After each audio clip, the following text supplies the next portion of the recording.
Hello, everyone, and welcome back to another episode of the Northern Block Podcast. It is Tuesday, March 18th, 2025. It is episode number 43. I'm your host, Nork97, joined with my other host, Leblock James. Leblock, how we doing? Better. Really good. Really good. Better? Well, you were not better on, I guess you were kind of better on Thursday, but, you were on a Senators page, and I think this is worth talking about. So we're gonna watch the clip on the podcast. Oh no! Because I think this needs to be shown. Leblock was on a popular Senators account called Sens Buzz on Twitter, or the good old X, and we're gonna show that off here today because I don't think enough people saw it. Definitely not enough.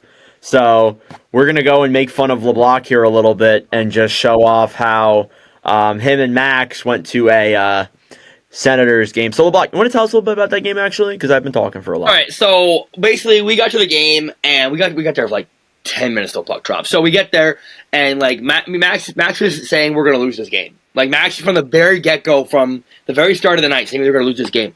I didn't expect it to be 4-1 after the first period. Definitely not. No, I wouldn't have expected that either. But no, it was a good time, good game. The Sens played well. Brady didn't finish the game, but it was still a really good win for us. We needed you'll take the points when you can get them, and Max got to see Middlestat and Kuzendinov score their first goals as Bruins. So there's that. Leblock, I'm going to ask you a very, very, very simple question, and I need you to give me a very, very, very simple answer. Okay. How many drinks did you have that night? At this point, or at the end of the night? At the end of the night. End of the night, it must have been 12. Well, 12, 11. It was at least anywhere from 10 to 12. And up until the point of this clip, how many had you had? So let's see. I had 3 before the game. We had one. We had one each period. So we're about 8. We're about 8 here. 8 or 7 or 8.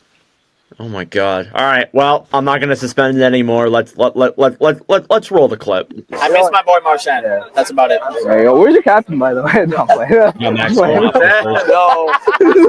Cheers. No. We lost and everything. Boston fans. You can tell Leblock is just so out of it. He doesn't know what's going on at all. You can just look at. He has no idea where he is. And everything. Boston fans are talking all mad shit all up to the trade deadline. Oh yeah, Brady's gonna be such a good Bruin. Brady's this. That wasn't even me, bro. Buddy, Barstool Sports fucking sold your whole fucking fan. Oh, here goes Granelli. Mike Granelli needs to go away. I knew he wasn't going to be a Bruin. Do you have a message for Mike Granelli right now? Mike Granelli, I'm so happy you're sad. I'm not going to lie. You being sad has literally taught me from Buffalo. Holy shit, you are all the way up to the moon. I'm not going to lie. Out, Leblock. Holy shit. You are geeked. Listen. Listen. So basically, I never get to do these because I always take the bus, and the bus leaves at least I think it's like 10, 15 minutes after the game. We're on the other side of the arena. So I always see Jamie and Tyler doing these, and I always want to be a part of it when I'm sober. And of course, as soon as me and Max, we got to go to the bus in the parking lot way over there, like, oh my God, they're here, let's go. And I literally forced Max, I grabbed his bag, we're going to go do this right now. Oh my God. And I was like, so look at my hand. I'm so excited. You gotta crop that and frame that. I'm so excited. Yeah, that's going on the episode thumbnail. Yeah. I'm telling you right now. And you know how like Chicklets has their like own meme page. We're gonna make an MVP meme page, and every time the Sens win, we're gonna use this image. It'd be so funny. I said this to you off script. If Mike Granelli brings Leblock James up on Spin Chicklets, I might end the podcast. I don't know if we can go on. It might become the Nordcast too. All right, let's just finish the clip. Fine. Out of fucking Like, Dylan, because you're from Buffalo, Ottawa, that's me right now. There you go. Depth to hell all the way to hell. Oh, show him the picture. Show him the. We got a special little present Blocks for you. the happy Who's drunk. coming to work Nah. Oh my That's god. today? Bro, what is this? You know, Three- Don three Sweeney for you. Bruins I'm going to lineup. get this picture framed. yeah, there you go. Any final words, boys? Any final words? Boston fan first. Bro, you guys are going to see me crying at the side of the parking lot. All right, what about over here? What about Bro, over here? Sens go. Oh my We go god. to the playoffs. Oh my god. We're going to be that guy and release first round. Let's go. Let's fucking go, boys. Release first round. I appreciate it. Oh Jesus. That's the video of the year. Yeah. I don't care what anyone says. I'll be honest. I can't believe they posted it because, like, I'm like, there's no way they can. I was not speaking English. I thought I was. so drunk. It is insane. And no, like You don't know what planet you're on. Yeah, no, I didn't think they're gonna post it. And like yesterday, Max was like, "Yo, they posted it." He's like, "Yo." Oh, I was laughing my ass off when I saw that clip. That was At that so point of the funny. night, I should have stopped drinking and went home. But we went back to the bar. We went back. Well, yeah, you want to tell everyone how you were the next day? Oh, it's bad, chat. Like it's. I think I got up. I don't want to say what. I woke up a little. Like basically, we got home at like I want to say 3 a.m. Oh my god. We the bar. Okay. Yeah, so basically, it's like a 20-minute Uber home. So we like that the bar we went to, like it doesn't close. Like, Oh, you're God. like it's like listen, we're open until as long as you say. We just don't. Like, the kitchen's closed at midnight, but we'll serve you drinks until 6 in the morning if we have to. I'm like, oh well, I that's kind of weird, but okay. And my gosh. and the next morning, I woke up early. I was so bad. Like, I was so bad. I thought I was fine at first, and I'm like, oh well, this is happening. Like, oh, well. So then I went back to bed. I woke up again at 11, and I felt just like awful. So, yeah. and then Chad knows, but I've been dealing with like some like a stomach bug before Max got there. So I think me drinking all that did not help the stomach bug at all. Where did Max sleep? Did Max sleep in the basement? Yeah, Max sleep in the basement right over here. Okay. All right. Yeah, I figured that as much, but I didn't know exactly. And like I woke up at 11 thinking because I thought we had plans to do stuff during the day, and like I Had all 11 o'clock I went back to the bathroom, and then I fell asleep on the couch, and then around like 1 o'clock I texted Max like, "Yo, you up? You okay? Like, yo, you up?" And then basically at 2 o'clock I came out at 2 o'clock, and I just like we were chilling here, and at like 2:30 I'm like I gotta go back to bed. Bro, you took like 3 naps in one day. Yeah, and like it was I mean, you didn't like, get home at 3 a.m. Let's be fair. I don't think I ever been. I don't know if I was hungover, but I think I probably was a little bit of it. But I think I was sick and hungover at the same time, so it doesn't really like what I should have If you had to give a hockey team to describe how you felt, what would the team? It would have to be the Buffalo Sabres after they lost the draft lottery to get McDavid. Oh, that's pretty rough. Yeah. Oh my god. But yeah, like I felt bad because we had planned to do stuff today, and like I'm just like Max, I cannot. If I go outside, I will yarf everywhere. Like A little wasted. yeah. Definitely. What happened was I usually I drink responsibly, but that night I think it was just that I didn't have any water. I think that was the big issue. I didn't have any water. Well, yeah. You don't add anything else, and you're just drinking straight out. I mean, like, I'm 18. I wouldn't know. Yeah. So, yeah, But, like it was mostly beer. I think the shots really got us though. But enough of me being an alcoholic for the podcast. I do have one more thing. How was Max? Was Max as bad as you? Max was at least 2 drinks behind me the entire night. Oh, well, Max was bad, but he wasn't as bad. But like at the end of the night, I'm trying to basically there's a McDonald's like down the road. I'm like I want a chicken sando. So I'm like he's like, can you hurry the fuck up? Like I'm clicking the button on the screen. Like, I'm clicking the button. Oh my god, 2 drunk dudes walk into a McDonald's.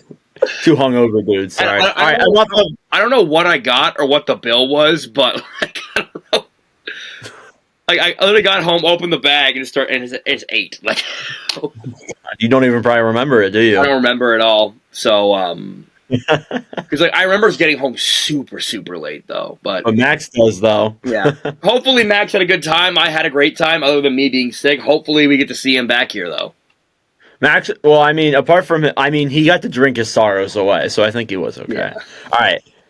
Enough of the Leblock Sens Buzz drunk out the hungover thing. So we mentioned in the last pod when we did our trade deadline review that we were going to start seeing teams get officially, mathematically eliminated and clinching playoff spots, and we have the first instance of that. The San Jose Sharks have been eliminated from this year's playoffs. And we kind of wanted to we're going to do this with every team, especially once the season fully ends. We'll go all into it in the offseason. But we wanted to do, as teams slowly start to being eliminated and clinched, want to do a little bit of like a season evaluation on the team, not like go like fully in depth with it, talk about all the picks, all of the, all the players, the whole entire roster and all that. We just want to do a little bit of season evaluation, talk about the state of the team, talk about the leading scores, talk about, the future, what's really going to come for these eliminated playoff teams. So we're going to start that today with the San Jose Sharks. But Leblock, I wanted you to describe with one word, how has the Shark season been from your perspective? Now, if you say it by like just regular standings, or we want to do it by like expectations going into the year, because that's two different things. I mean, it can be a little bit of both. Like by expectation, I would say how you expected. Like, yeah, I would say expected for that. Like it's how you expect it to go. If it's by regular, I think they were better than last year, though. The on-ice product was definitely better. I don't know if they were better standings-wise. I can fact-check you on that in a second. But, they definitely were 32nd last year. There's still a chance that they do get above 32nd. But they do have... they're going to have more wins than they did last year, so that's a huge positive. But overall, yeah. I would say just fun to watch. Yeah, that's the biggest thing. I think last year was just so painful. Like, you had William Eklund and I think Duclair was on the team, but by the time the deadline was over, oh my God, that team was terrible. Absolutely horrible. It honestly is today. They're in a better spot than they were last year for sure. Right. The thing is, here's the thing, you have some stuff to look forward to now, though. You have, San Jose's got a pretty deep prospect pool. It's fun to watch Celebrini. It's fun to watch Smith and Eklund. And you have guys like Dickinson coming over, Quinn Musty. I forget the other pro. They got Wallini. They got Chernishoff, who's in the OHL. Chernishoff, yeah. And nobody really I do want to say, I find they're in a better spot. I'm going to say this, and I don't know if it's going to be a controversial statement, but they're in a better spot than Chicago. They are. And a lot of that is because with the Sharks, one thing that people don't realize is a couple of these prospects, actually I think most of these prospects, came before Celebrini. They got Eklund in 2021. That was before Celebrini. Yeah. They got Will Smith the year before in 2023. That was before Celebrini. They traded for a couple of these guys either before or a little bit afterwards when they had Celebrini, like Askarov, for example. Henry Thrun, I think, was like a second-round pick a year or two ago. Yeah. So a lot of those guys, the difference is with them in Chicago is that Chicago just got Bedard. Like, literally their first year of being, officially bad, they just got Bedard. Before then, they had, Nazar and Korchinski, but nothing as serious as San Jose has with these players they've acquired. Yeah, and I want to say, I don't want to put focus on Chicago. I'm going to say this, Chicago, Bedard and getting Chicago getting Bedard reminds me a lot of when the Sens drafted Brady. Because when the Sens drafted Brady, they had nothing. They had no prospects. Yeah, exactly. So that's the biggest thing there. I think that I 100%. I mean, I don't want to go too deep into Chicago because it's not a Chicago season evaluation, but that's probably coming though, probably next episode. But I do want to say, I agree with that. I think they are in a much better situation than the Blackhawks are, and they're just fun. You have Celebrini there who's competing for the Calder Trophy. You got Eklund, who has been a very good top six player, very good first line guy. Him, Toffoli, and Celebrini have been a great line. The sleepover thing a couple of weeks ago, they've been trendy the whole way through. and the Celebrini-Smith duo makes it a lot of fun compared to the Blackhawks. But again, like, they're just a fun team to watch. Now, are they good? Hell no. They got Timothy Liljegren playing first pairing minutes. They are not good. Yeah. But I think that this was a real season where the on-ice product got a lot better. They're going to get another really high draft pick next year. They're going to have Dickinson likely maybe come in next season and play some games for you. I don't know. I think some people aren't going to realize that Mike Greer may not sell forever. Yeah, but here's the thing about that. Like, here's the thing. Like, Mike Greer this summer, and I want to put this emphasis since the season is over. We look forward to the summer, right? So in the summer, you're going to have quite a bit of cap space if you're San Jose. I think they're going to have. I think they have like $40 million cap space, something like that. Yes. Yes. Do you go out and get quality vets? I think you should. It's good. It's good for a rebuilding team to go get quality vets. I think they need to at least go get another like version of a Tyler Toffoli. I would like to see them acquire a veteran defenseman for the back end. Yeah. They need, like, the offense, I think you know what it's going to be. Like, you have your young pieces. The blue line, like, I mean, it could all change. If they draft Schaefer, this might go away. But I think you still need, like, another veteran blue liner on that back end if you're the Sharks. Yeah, and the thing about that, you need, I guess you need to buy eventually, but I think this summer is not the summer to buy. No, it's not. I'm not saying that. I'm not saying they're going to go out and, like, sign Marner in the offseason, but what I'm saying is, like, if next season they have a big improvement, let's say they get maybe 10 more wins than they did last year, I think there's a good chance we see Greer maybe use that cap space and go out and get somebody big next offseason. Yeah, and it has to be a significant improvement. You don't want to be those teams, like, we've seen it before with Buffalo and Ottawa where they thought they were, a player or two away from being a playoff team, and it just didn't work out. Yeah, I agree with that. Yeah, I do think, though, that this Sharks team is in a pretty good spot. I don't even really think, though, like, I say that. I don't know if you should really touch anything really huge with this team for the next maybe, like, 1 or 2 years, to be honest with you. I think they're still in the thick of the rebuild. I think this year, it's a rebuilding.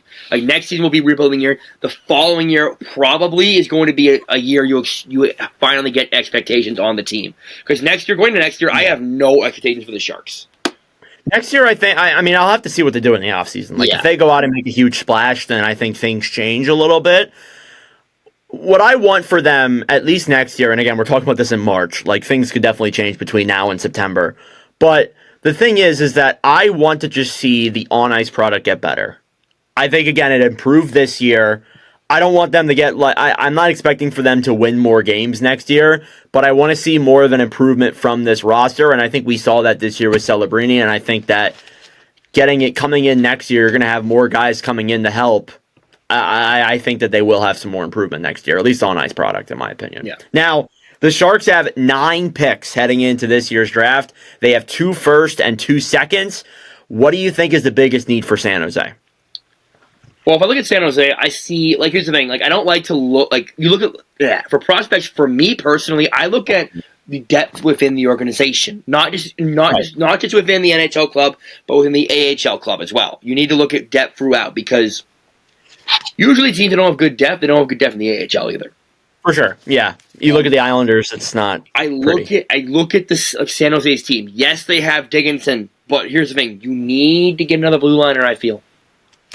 Yeah, and that's why I said off rip, and I've been saying it for weeks, maybe months, that the Sharks, like, if they get first overall, even if they don't get first overall, I think it's almost a lock for Schaefer to go to San Jose.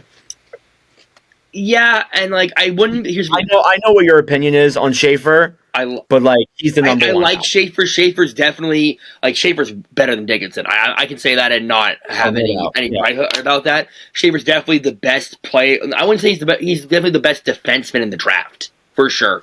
Yeah. I'll be honest here. I'm going to say this. I wouldn't be surprised if they took Michael Misa. No, I wouldn't be surprised either. Again, like, that would make an absolutely insane top 6. Will Smith, Eklund, Celebrini, Misa, and somebody else. Like, it is an insane top 6 there. So I could see it from both perspectives. They have 2 firsts, so I would imagine like they want to bolster that blue line. I think that with those picks, they may like again if they pick Schaefer, I think you should pick up a couple other guys down the road. Like with some of those first other do they have? They have Dallas's first from the Granlund trade. That's gonna be a late pick. So Yeah. This is a really big forward draft. It's not like last year. Last year was the defenseman draft. Yeah, this year's like if you want a number 1 center or a number 2 center, like this is your year to get. Like this year, I'm going draft talk, but like this year, you have like 3 like really good caliber defensemen in like the top. I'd say top 12. Yeah, you got exactly. Schaefer, Jackson Smith, and I think it's oh my god, Rabkin? Is he a defenseman? No, not Rabkin. It's I forget his. I got to look it up now. So Let me go look at our mock board. Because I think we definitely mentioned him. I know that, it's Schaefer and Smith. It is. And there's somebody else. Where is he? Oh, Radim Murka. There it is. Yeah. So those are like the 3 biggest defensemen. But again, like outside of that, once we get closer to the draft, we're going to know more names. Yeah, we all know the top 10. Top 15 list of guys, but once we get closer and closer to the draft and we keep doing more and more research on these prospects as we move further in, draft talk, I think we're going to know more names. Like for the team, draft talk's going to pick up for us for sure. Yeah, it is because my team is not good. The Block's team, they might not even have a first round pick. It's funny because like in years past, like when we've done our draft streams, like I've been the guy who did all the research because my team was really bad, and yeah, you guys might not even have a first round pick, and out of your own power too. Yeah. It might not even But for the Sharks, you're gonna have San Jose's pick, which is projected to be. You're gonna have Dallas's pick. It's projected to be. It says on here projected 28th overall, or it could be 28th to 32. So it's basically a early second. That's what I always like to say. Yeah, barring a first round exit, it's gonna be around that point. But I do want to say, I think it's a first is still a first, in my opinion. Exactly. It's still too far away to really speculate, who's going to be projected around that point. But I think, again, the number one thing is you need to just focus on kind of the defensive side. Get Schaefer, maybe get a forward later on in the draft, like a B-level forward. You see some teams, they'll get a defenseman and a forward or a forward and a defenseman. Just kind of, again, build up the pool. That's the biggest thing you want to do. Maybe, again, as Leblock said, you get key guys in the offseason. I haven't looked at the free agent class. You don't go out and make a huge splash, but you go out and get, a key veteran to be alongside those young players.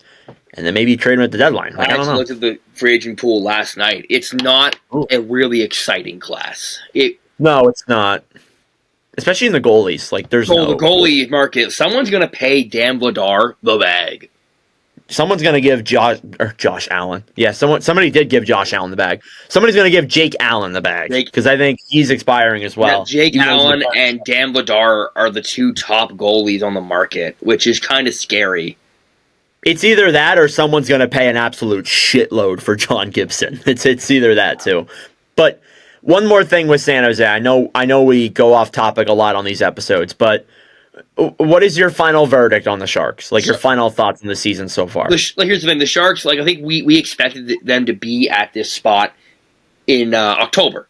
So it's nothing to be ashamed of. It's a rebuilding year, and rebuilding sucks. Rebuilding does suck, but this is necessary, and you're going to get, I would say they're guaranteed to get a top 3 pick at least. 3. They're 4 at the if they have some stupid winning streak and then they patch it up. Yeah. Well, I hope they have a stupid winning streak because I want to get a top pick. I'll say this final thought with San Jose. I expected to be where they are right now. I didn't expect them to be this fun, to be honest. I didn't expect them to be this entertaining. They're still not good, but there are a couple of games where they just stick in. Against Winnipeg, the one game that I live streamed, they stuck right in there with the Jets and played right with them. They're a competitive team. They're not bad to the extent where they're just outright terrible. Kind of like how the Blackhawks were at points this season. They're a team that works hard, and they're still bad, and I can respect that. They gave Ottawa a pretty tough time in both their games. Yeah, exactly. So, like, I got to see them. I got to see them recently, and like, they stick around. Like, they don't go away. Like, that's the thing. Yeah, and I respect that. I respect that a lot. Okay, let's move out of San Jose's season evaluation. Let's move into the Toronto Maple Leafs. So we touched base again last episode on our trade deadline preview about the Carlo trade and the Lawton trade and all of that. And since then, the Maple Leafs have not been great. They have went from a team that, like a week ago, honestly, we were saying that they could win the division, and they still can. That's not out of the question. To a team that is now tied with Tampa Bay. They don't even have home ice advantage. Again, they are playing Calgary right now. They're beating Calgary, but their schedule's not that great the rest of the way through. They got some really hard competition coming up. They also have just with Toronto, it is really actually frustrating as a non-biased fan. I can only imagine what Leafs fans are like. But they have only one win since the trade deadline. It wasn't in regulation. They don't have a single regulation win in March. Their last regulation win was the 28th of February. So they haven't won in regulation in almost 3 weeks. So I want to lead with this. Again, like, they could win tonight. I don't think the narrative changes because I think this is all a long-term thing. And I said in the trade deadline review that I feel like a lot of it is a mental thing. What do you think about that? Yeah, we talked about it being a mental thing for them, and I still believe it is a mental thing for them. Yeah. But like this has. Here's the thing. We said about a week and a half ago, like we could have seen Toronto like getting to the second round and beyond. We could. Yeah. We said that word for word, and now I do want to say this. Any little thing that happens in Leafland is blown out of proportion. That's true. That is very true. I will agree with that. Like, lose 2 games in a row, the sky is falling. Like, I will say this, though. Like, they have played, like, 6 or 7 games since the month has started. They have, and, like, they haven't looked good. I want to say, like, since the deadline, like, some of their acquisitions, and I'm going to... Like, they haven't really looked good. I'm going to say Scott Lawton in the game, and I've watched a couple Leaf games since the deadline. Scott Lawton, so far, in my eyes, doesn't look like it's a good fit. Yeah, and there's a lot on the line. Like, you have Mitch Marner looming over everything with the chance that he may not stay in Toronto. He said he wanted to stay in Toronto, but didn't somebody on this team say the same thing about the New York Islanders? Yeah. Didn't somebody say the same thing? So I take that with a grain of salt. Until he signs... He's up for grabs. You also have Tavares, ironically enough, looming over it all as well. You have Matthews' injury, which we heard earlier in the season that it might not even be fully healthy after this season.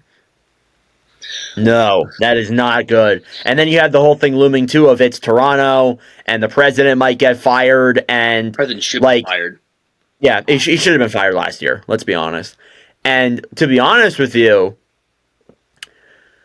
the whole future in Toronto is just cloudy. It is so cloudy right now. Like, we don't know the clear direction moving forward, at least for me. But here's and I want to say this because it's going to be brought up about, blowing it up.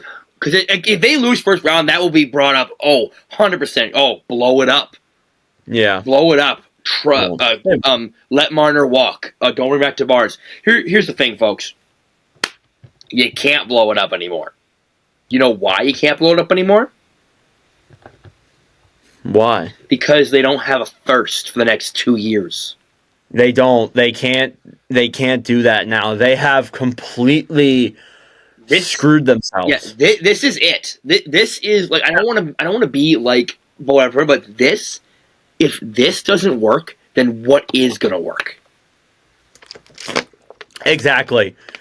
You have had, how many coaches have they had under this core? 3? So they had Babcock, Keefe, and now Berube. Here's the thing. It's not the coach. I don't think, look, I get it. Berube plays a style. That might be frustrating. I totally understand that. Here's the thing, though. We said the same thing under Sheldon Keefe and the same thing under Babcock. Now, Babcock you can chalk up because Babcock just Everybody hates Babcock. I'm sorry. everybody hates Babcock. Keefe, he was in his first NHL job. I understand that he might have been too soft and all this. Berube, you get to the point, and they've had, and how many guys? I know you can't answer this question. Maybe you can. How many guys have they had come through this coaching staff like that aren't a head coach, like power play, PK? Good amount, right? Mm-hmm. Yeah, I think At least. most of their assistants are like veteran, they've been around. Yeah, and I know there was changes this offseason because Lane Lambert wasn't a part of that team, and now he is. When are you going to realize? Maybe, and again, it comes back to what I said off the rip. It might be a mental thing, and I think the mental thing all leads back to the core four. Just it hasn't worked. Mm-hmm. And again, I know we say the same things every single year. It's verbatim. Again, this is why this is the March Maple Leafs discussion, because we have this conversation all the time. But when are we going to realize, like, we are almost 10 years into the Matthews era. We said that in the last episode.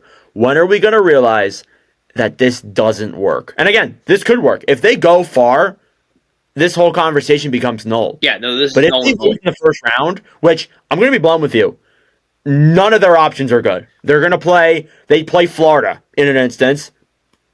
Good luck with that. Yeah. They play Tampa. I think Tampa beats them. If Vasilevsky is anything like he was in 2022, they're beating Toronto. Yeah. They play Ottawa. And again, I know how much you want to say about Ottawa. First off, they're hot. Second, they've had Toronto's number. It doesn't take a biased Ottawa fan to say that, even though it says it in his name.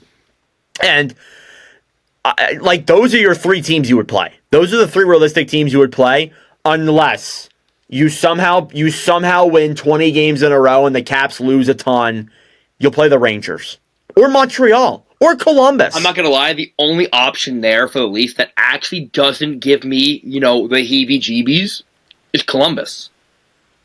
Yeah, but even then, and Columbus right now they're currently losing to Jersey right now. They are falling out of the race. They are free falling. Yeah, they are falling. They're like pulling what the Flyers did last year. Mm. Again, that's the only likable outcome. And I got to be blunt with you, Leblock. If this is any other team in the National Hockey League with this same roster, is it winning? They blow it up. Like, I don't mean to be like a cynic. Like, oh, it's the Leafs being the Leafs. No, it's because, and I'm going to point the blame to Shanahan on this one, because Shanahan, he fired Dubas because Dubas wanted to trade one of the core four. And Shanahan said, no, that's my job. Get out. And and here's the thing. We could see a very different Leafs team now. If this is a first round exit, we could see a team that doesn't have Marner. We could see a team that has Marner but doesn't have Tavares. Or we could see a team that doesn't have either. Yeah. They put a lot of their what do you call those things when you gamble? I'm sorry, I've never played poker before. Chips? They put a lot of their I sound like an idiot. They put a lot of their chips on the table for this year's playoff run. I get it. Carlo and Lawton have term. So I guess that's a little bit fair. You trade away your longer term picks for players with term. But you put a lot of your chips on the table for this year. Because after this year, Marner's going to be asking for so much more money. Mm-hmm. So much more. And listen, you can talk about whether or not he deserves it. He's still going to ask for more. Tavares might get a pay cut. Probably will. Let's be blunt here. Nyes also needs a contract too. This is like the year. And I know we said that. I know, and for those who have been following me, you know I've been saying that for years. But this is it. This is the year. This is your best chance. This is what you got. It's kind of like the Oilers. This is their best chance to win. Yeah. Leblock in silence. Sorry. My computer's doing something. This is it. Because here's the thing. Like I said before, team can look very different. But here's the thing. They put all their chips in the basket for this year, like you said.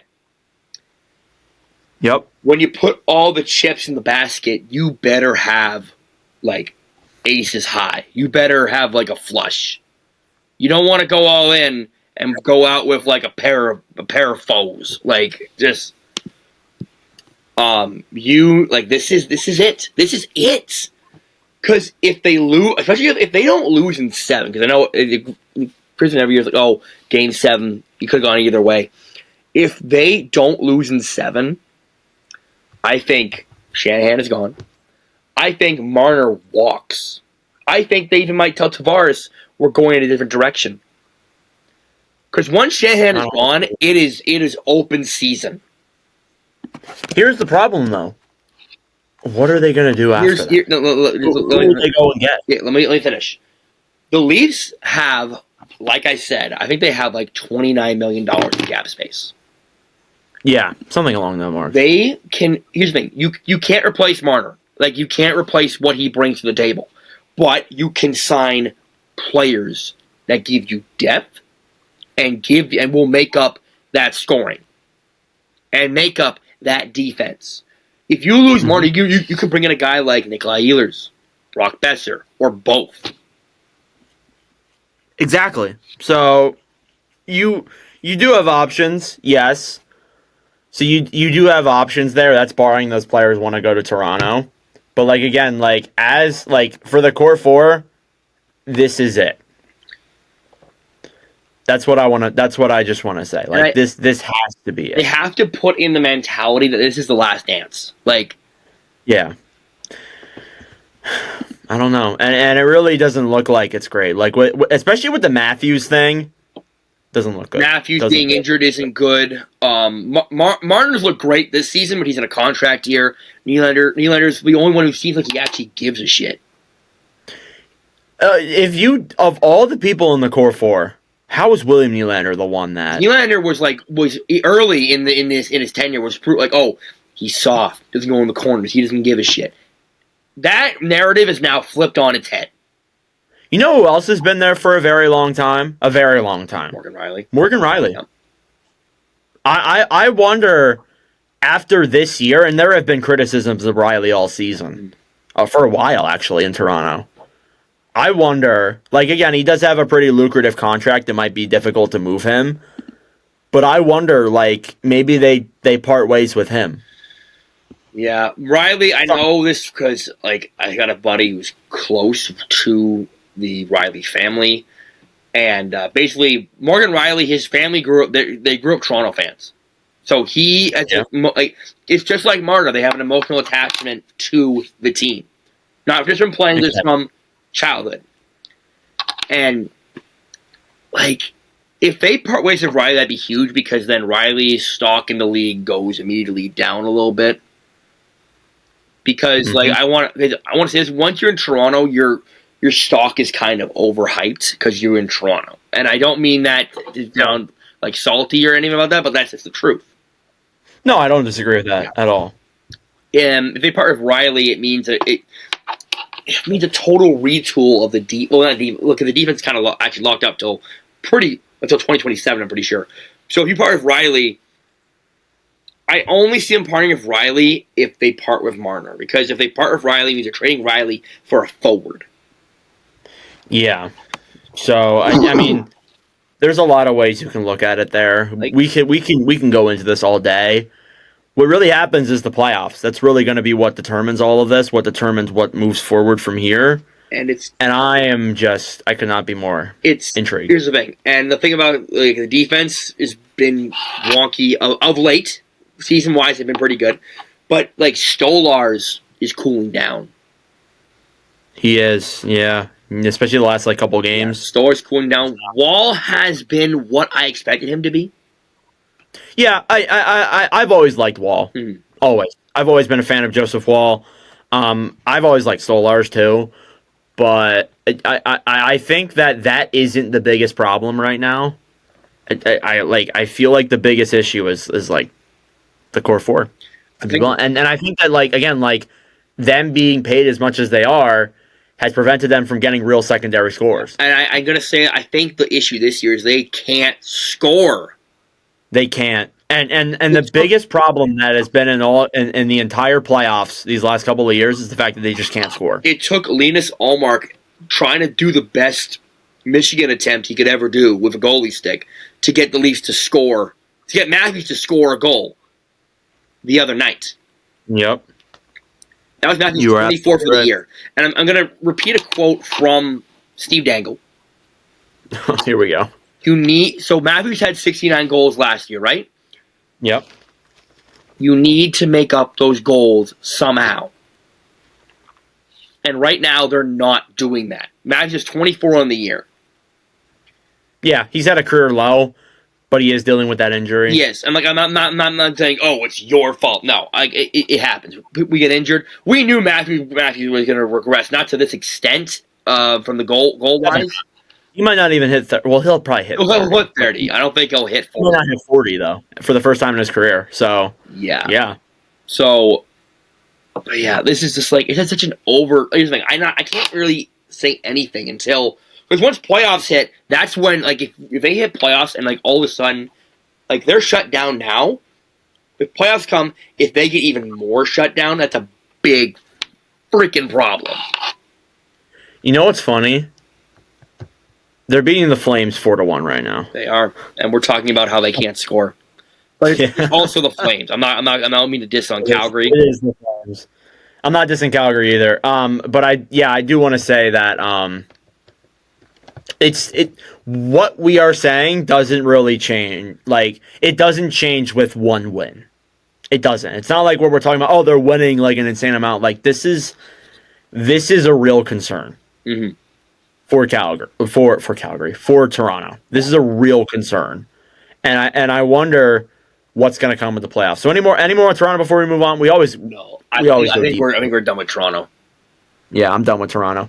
Let's move into some. These were two teams in the league that I think have been hot recently. The Carolina Hurricanes and the Ottawa Senators have been red hot, especially post the trade deadline. The Sens, I think, are undefeated since the deadline. The Sens, I think they are since the deadline, they're undefeated.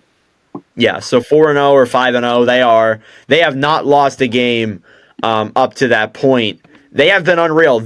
In my opinion, they have separated themselves from the wild card race. They are now at 77 points. They are 5 points ahead of the Rangers with games in hand. What's crazy is that they are 1 point back of the Devils, 2 points back of the Wild, and again, as we said, at the time of recording of this podcast, 4 points behind the Maple Leafs and the Lightning. So they have really put themselves into a really good spot here. We'll go into Ottawa first, since it is your team. 6 wins in a row. Leblock, how are you feeling about this? It's ecstatic because, like, usually, we usually win. We have some stupid March winning streak that will put us out of the lottery. But it's good to see it in a different form because, like, I can say this right now. In the short term, right now, the Dylan Cousins trade has worked out perfectly. As soon as he hit the ice, it's been great for the Ottawa Senators. Linus Ullmark has really turned it on of late. Brady Tkachuk has been fantastic of late. He is dealing with an injury right now. So hopefully he gets I think they're going to rest him a game. I don't know if it will be tomorrow, but I think it might be coming up. Yeah. But, like, here's the thing. Like, they're 4 wins away from a 40-win season. When's the last time that's happened? It must have been 2017. It's been a long time. It's happy to see. I'm glad to see a team. Like, I feel like for a while we were getting the same teams every year in the playoffs. I'm glad to see new faces. Yep, 2017 was the last time they had 40 wins. Yeah, exactly. When's the last time they had a positive goal differential? Probably 2017 too, right? Where is goal differential? Because they're a +8 in goal differential this year. It's been a while. They're better than Minnesota. I don't even know where to go from there. Where to look that up. Oh, here we go. I mean, you can go look in the NHL standings. There we go. Oh yeah, goal differential. Hold up. Oh, it's being. Hang on. Yeah, I think it's been a while. It's been a long while. Last time they had a 5 goal differential was 2015. Wow. Jesus, not even in the playoff No, runs. That's 2016, insane. 17, 10 years. they were a -4. 10 years since then. That's wild. But yeah, like again, it just shows how awesome they've been on this stretch. I kind of can't believe it's happening because we have been saying it for a little bit. Like Ottawa needs to take a step, and they're finally taking a step. And Leblock could not be more humble about it. I know that when Ottawa clinches a playoff spot, he's going to be an asshole, but he could not be more humble. I'm than still nervous though. I'm not gonna be like. So I don't blame you. I'm not gonna be satisfied. I feel good about it, but I'm not gonna be satisfied until I see the X. Oh, absolutely. I don't blame you at all. I saw what happened to Detroit. I saw what happened to Buffalo. I don't want that. Absolutely. Yeah, exactly. So that just shows how much trauma we've all been through. Where, yeah, it can definitely happen. So I really, I'm gonna say this out of the Atlantic. I want to call them the Atlantic 3, which is Ottawa, Buffalo, Detroit. Those three, they've been rebuilding for years. I think out of those 3, it's always like, who's gonna come out on top first? Who's gonna be the first one to break through? Right. And so coming into this year, I expected Detroit to maybe take a step, but I wasn't confident on it. Yeah, that was the biggest thing. So just seeing how the Sens have really come forward this year, especially with the Cousins trade and the Zetterlund deal, it's all really looking good for Ottawa right now. And again, I think we brought this up in a previous episode.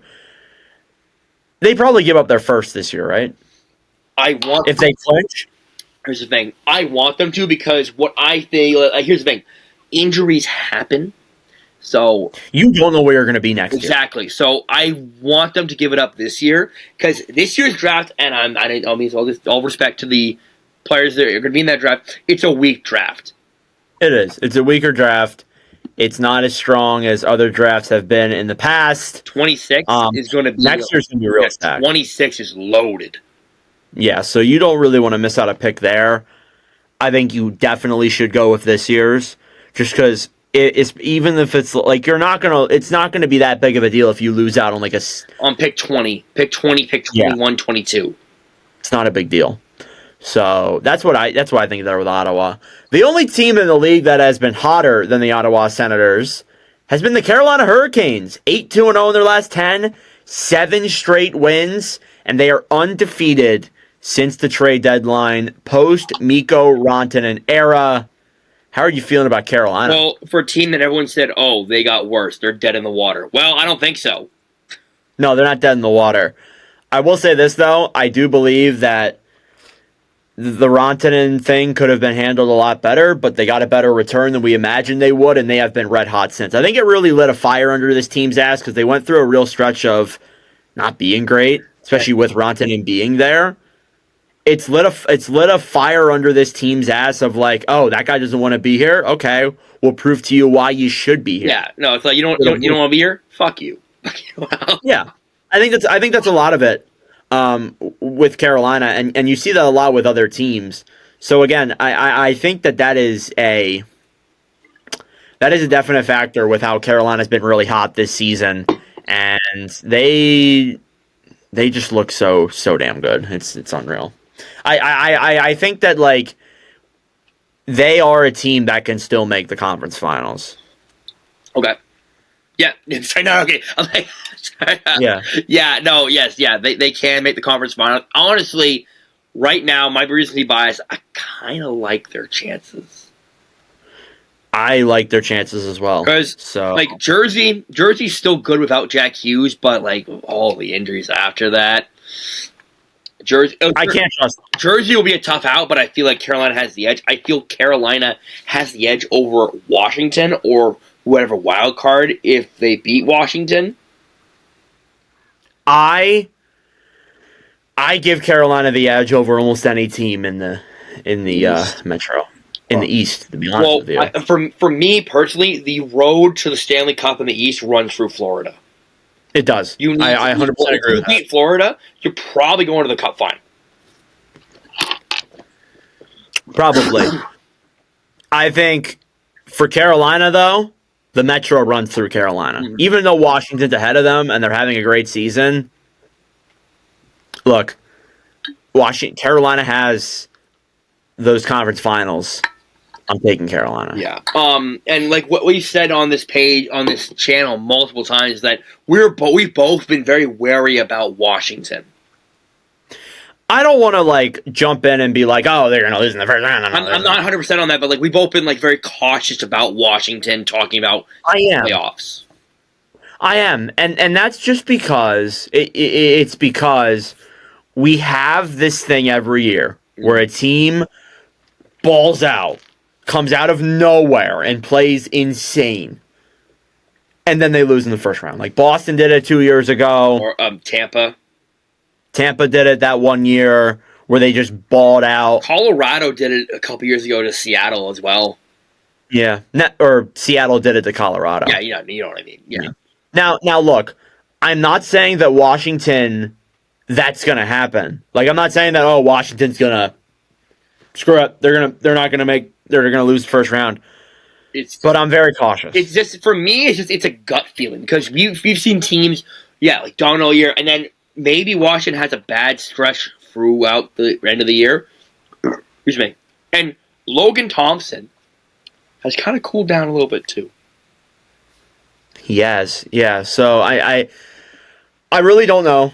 I really don't know, to tell the truth, what to think of the Caps. I think they can definitely get past the first round. Like if they're playing, it depends on who they play. If they play Columbus, they're beating Columbus. If they somehow play Montreal, they're beating Montreal. If they play the Rangers, that's a conversation that we need that might have to be had because like look, I get it. The Capitals have been miles better than the Rangers this season. the Rangers. If they're playing the Rangers, it ain't going to be a walk in the park. That goes 7. Like honestly, that goes 7. Probably. If the Rangers sweep them last year, there's a good chance they can beat them again. With essentially maybe a better roster. With Miller added into that, I don't know. I wouldn't say call it a better. I mean, who'd they lose in the offseason? I don't think they lost anybody. Well, they lost Trouba. They Truba, didn't lose anyone in the offseason, really. They lost Trouba, Kakko, Hedel. They got Miller, Vakaheinen. Well, they got Vakaheinen. They got Port. They got a couple guys in the blue line. Like that's a conversation we might have to have closer to playoff time. But yeah, like that's going to be a tough conversation to have because like I don't know. I feel like if I'm watching, I don't want the Rangers. Yeah. Again, I'm not too intrigued about it. Like I'm not saying 100% like Rangers in 5. No, I'm saying like I'd be very cautious. Yeah. So. Anyway. Anyways, all right, yeah. So those two teams have been really hot. Washington and Ottawa, or Carolina and Ottawa. I got Washington on the brain. Let's start with the West. The West is very intriguing. I want you to pull up the standings. So Minnesota has that first wild card spot, 79 points. It's very unlikely they fall out. They are only 6 points back of the Canucks, the Blues, and all the other teams. But the Canucks are second. Canucks are doing their best to try to not be there, though. I'm not gonna lie. Yeah, they are.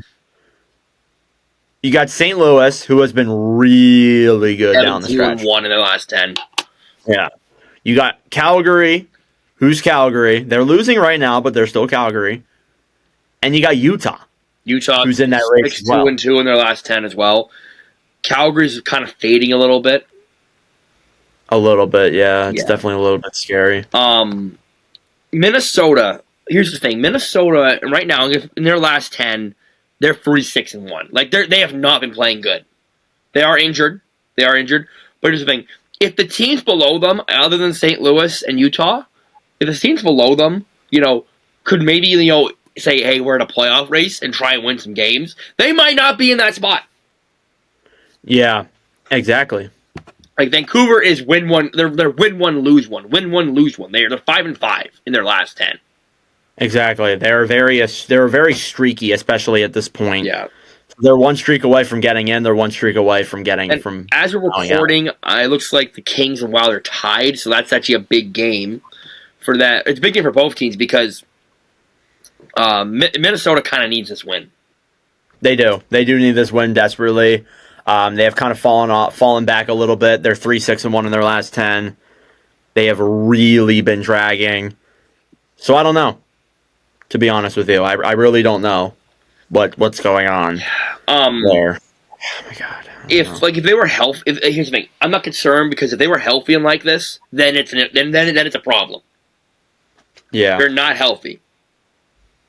Nope. And they're like this, and an unhealthy Wild team is still they're still six. They have a 6-point cap. Exactly. But now of the teams, yeah. But they need to win. They need at least if they can go even 500 hockey for the rest of the year. I think they can secure that spot because I don't trust Vancouver to jump anybody. I don't trust Vancouver to make me a sandwich. St. Louis is hot. I think they might get in. Calgary, I don't trust Calgary either. And Utah, to me, I like how they've been playing. Utah's a weird case. I would love to see Utah get in. It's a great story. There's literally no expectations. If they get in, that's incredible. If they don't get in, it's not a big deal. There's next year. Yeah, exactly. So I see it from both ends. But of the four teams that are battling for it, who's the most likely to break in? I'm not gonna lie, I really like St. Louis. Yeah, I think it's going to come down to what team is the hottest, and I believe that St. Louis is the thing, though. The Canucks kind of have. I think the Canucks have the easiest schedule within that group. They do. Yeah. But once again, I don't trust Vancouver to make me a sandwich. I don't know because I don't know which Canuck team I'm getting night in, night out. Yeah, exactly. So it's all in all a little bit concerning with the Canucks. I think they're going to end up bowing out. If they even get in, they're going to get destroyed. Oh, if they play Winnipeg round one, Winnipeg. I don't mean Winnipeg in 4 or 5. Yeah, Winnipeg might sweep them. Just with the way Vancouver is, it's been a disastrous Here's the thing about the Canucks. The Canucks when the Canucks are good, they're not good for very long. They're good exactly. And that's been their history. They're good in short bursts, and then not this short though. This should have been. This is a different fucking. Sorry, this is a different story. No, I agree with that. It's a different story, but it's a whole different thing. I know, whole different world. One last thing for Vancouver's sake, they kind of need to make the playoffs. They do though. They do. I agree with that. I really don't know. I don't know who makes it. It depends every single day. Here's the thing, I love for Vancouver. I like a Canadian team to get in. Yeah, but at this point, I prefer Calgary to get in than Vancouver. I'm not gonna. Yeah, totally agree with that. And then here's the thing: if Vancouver doesn't make it, it's their own fault. It's not nobody. It's not. Oh, we weren't good enough. No, you were good enough to make the playoffs. It's your own fault. Completely agree with that. So I don't completely agree. Yeah. Anyways, all right. We wanted to talk about a couple other things before we wrap up the show here because we are closing in on an hour. The NHL GM meeting is undergoing this week, or is underway this week, and there are some topics that I think we should bring up on the show. 2 of them being extra overtime minutes and goalie interference. So, which one do you want to tackle first? Let's do the easy one and do overtime minutes first. Let's do the. Yeah, so with the 4 nations and that being a 10-minute overtime rule thing, I think the GMs are coming together to talk about extended overtime. Now, from what I've been hearing on Elliot Friedman and the Steve Dangle podcast and a lot of the other podcasts that are big, I don't think that it is likely we're going to see a full 10-minute overtime period, but it's not out of the realm of possibility of us seeing a 6 or 7, maybe 8-minute overtime period. I think 8 minutes is perfect. I'm for 10-minute overtime because after 10 minutes, it's all right, shootout, we're done. Because after fighters are bro, we gotta keep going. Like I love the free overtime. I think it's one of the best things the NHL has done in recent memory. But you need to make it more than 5 minutes. Yeah, it needs to be more than 5. I feel like there's a lot of teams that will just rag. A lot of I find, especially some teams they play for shootout. They hold the puck. They try and I don't know, like you said, like rag. Like they hold the puck too long. They don't try and get a shot off. They just try and play keep away. Yeah, 100%. Yeah, I think that they need to add more minutes because I just think that overall the entertainment value was great. Again, the team, it's just so much fun to watch. Mm-hmm. I do get why, the players will have a say in it, and they may say no. I totally understand that.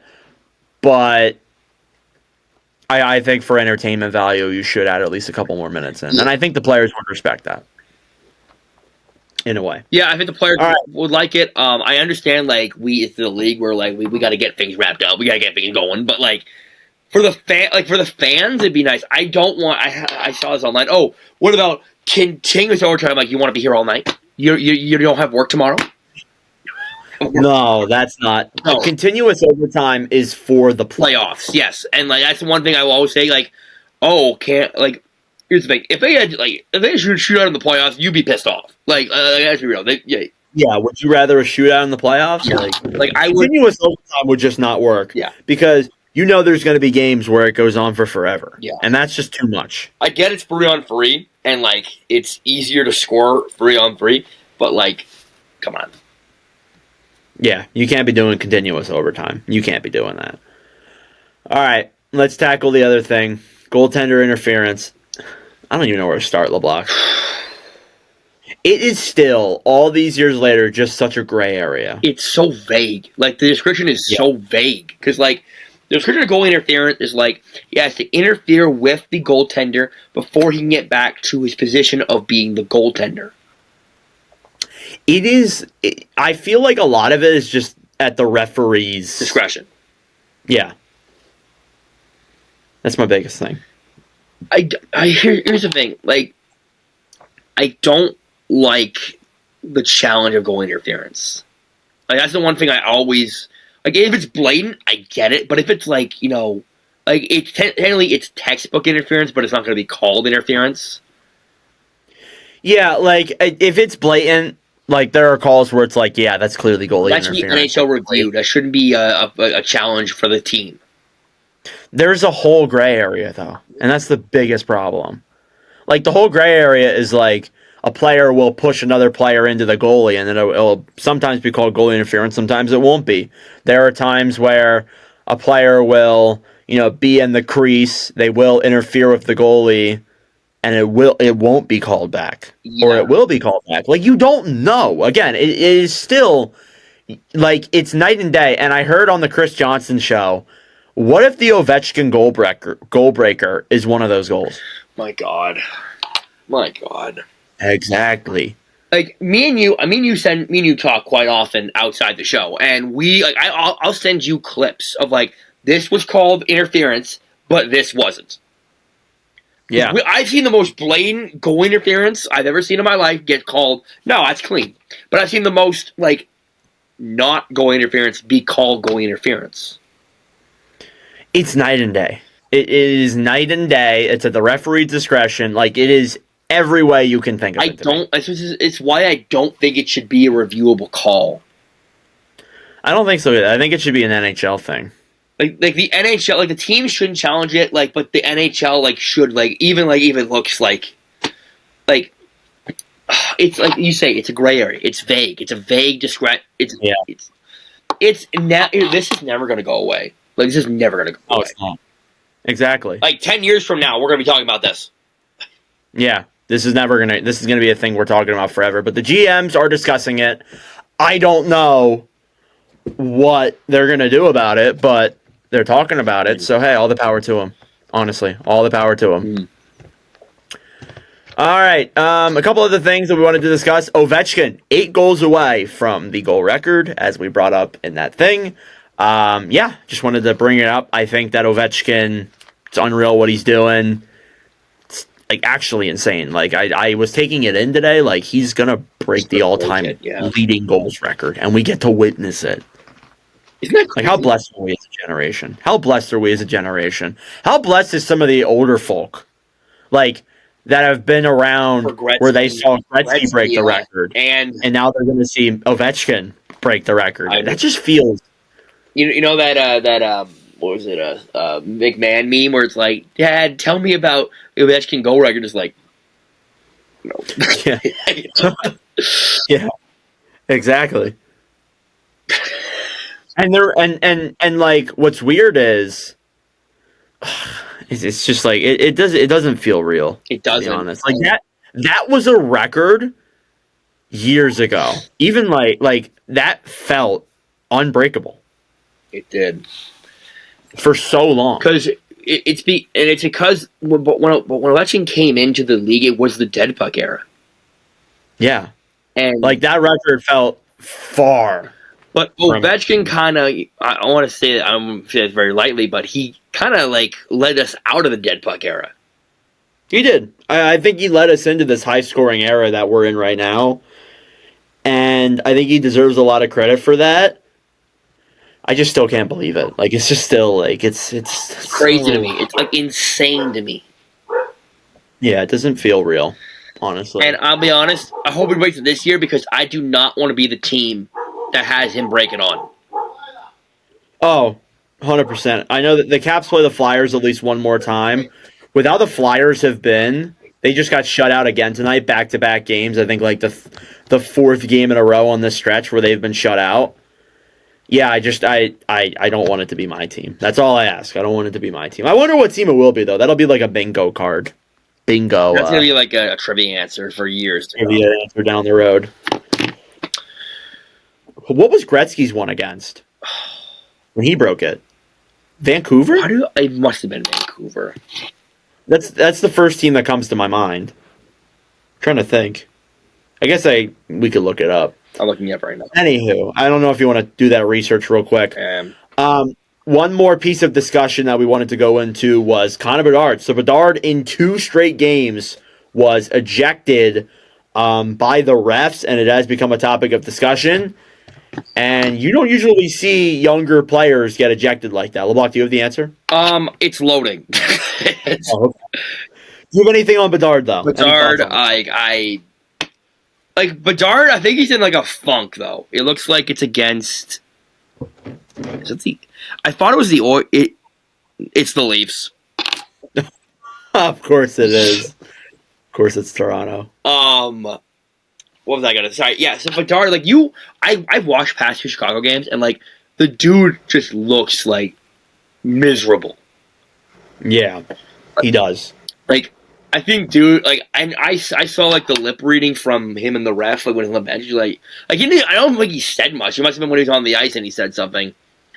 But like him, like this is back-to-back games of an ejection. It's not a good look on him. He is 19 years old. He still is pretty immature, as most 19-year-olds are.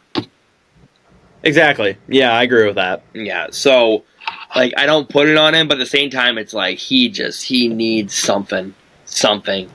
He does. Yeah, he needs like a huge. I again, like I don't really want to go into that much because we've been beating it a lot on Bedard this season. We went into Bedard on a big discussion a couple of weeks ago.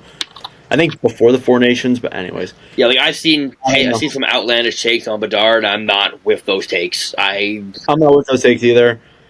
We have our thoughts. I need to see what the team is like around Bedard before I'm going all out and saying Bedard's maybe a buy and all this. No, I wouldn't say that. I wouldn't or that. I'm like here's the thing. We coming into his draft, he was considered generational. I've seen people say, maybe he's not generational, which I think is a fair discussion. Yeah, I think that's a fair discussion, but we need to let his career at least play out. We said the same thing about Jack Hughes. Look what Hughes turned into. Yeah, Hughes, Eichel was really talked about as well. Basically everyone. Like, to be honest with you, except for the ones that actually didn't pan out. It's like I remember that Jack Hughes is a bus train, like first 2 years of his career. Yeah. Let him breathe. I get it. Here's the thing. New Jersey was better suited than Chicago is right now when they had Hughes, but still, like, bro, get him some help. Like, I think this is on the organization. The organization needs to put better talent around him, but that's a different conversation. But Bedard needs to mature a little bit. I'm not going to put anything past it.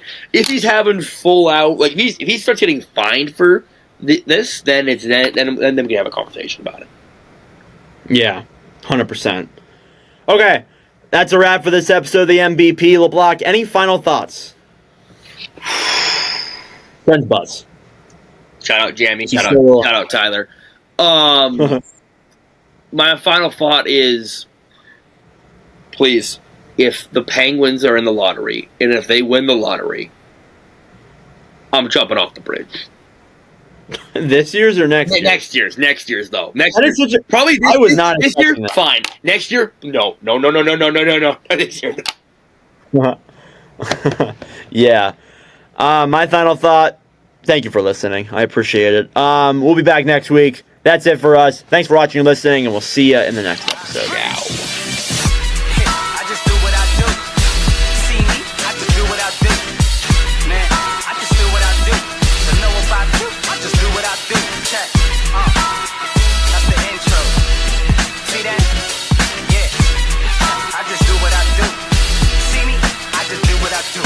Yo, check. Let me flip this script. I feel privileged for all who can witness this. I am close to divine. Know the moment is mine, need no omen or sign. Providing a back sound to all the squares that ask around. We getting it, my skills pay me. Trying to get a million, baby, with an adopted flow that God gave me. Tell whoever runners that they spot is temporary till I take it, it's mine. I'm selfish, your will. Tell Miss I'm on my wealth tip. So when we cash out soon, I'm just investing. Hey, no yes men, I've been a legend since before mom and dad had me and was best friends. I chew through comp, don't test them. I chew on tracks, cause after that I